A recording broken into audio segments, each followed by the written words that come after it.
اسمع بس. ده دكتور مصر اللي احنا بنلاقيه النهارده. كان قبل كده كنا بنلاقي دكتور ايه؟ 71. بدكتور 71 عشان تعرفوا اهميه الدكتور ده. عشان تعرفوا اهميه الدكتور مش هتكلم بالتفاصيل اتكلم فيها. اتكلم باطار عام. هنا بقى معلش الدكتور 71 ماشي ولا الدكتور 71 مصر اصبحت رقم 118 على مستوى العالم. طبعا بعد ما كام قلت كام؟ في محاربة الفساد، في محاربة ترتيبها. لسه الكلام ده طالع من منظمة الشفافية العالمية في برلين في ألمانيا. مصر تحتل 118 على العالم في محاربة ومدركات الفساد، يعني بتحارب الفساد. الدولة الأولى الدنمارك، ده ما عندهاش إلى حد ما فوق 90 نقطة، يعني فوق 90%.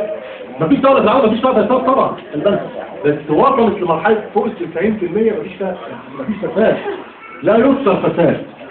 منها اللي انت بتتكلم عليه تمام. تونس 75 من القرآن احنا 118 من 176. احنا مساويين بالضبط. انت عارف مين؟ للصومال. للصومال. طيب ده بيجي منين؟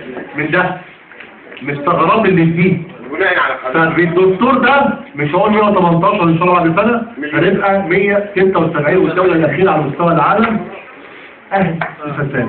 عشان كده بنقول انا بضم صوت ليك، مش هقول بقى غرفه ولا مش عارف ايه، لا بنقول بقى يا اخوانا احنا عايزين نقفل على الناس دي بايه؟ بدكتور يحكمنا، دكتور صح وبناء على القانون. في الغرفه بقول ان انا باخد 4000 جنيه في الشهر. كل حاجه يا ريس يا ريس انا هو فاهم. على فكرة أنا كنت فاهم إن أنت بس مجادل، لكن لقيت عندك فكر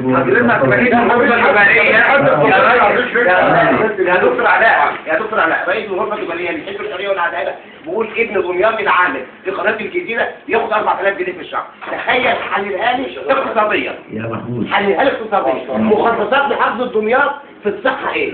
محافظة دمياط 100,000 الإسكان.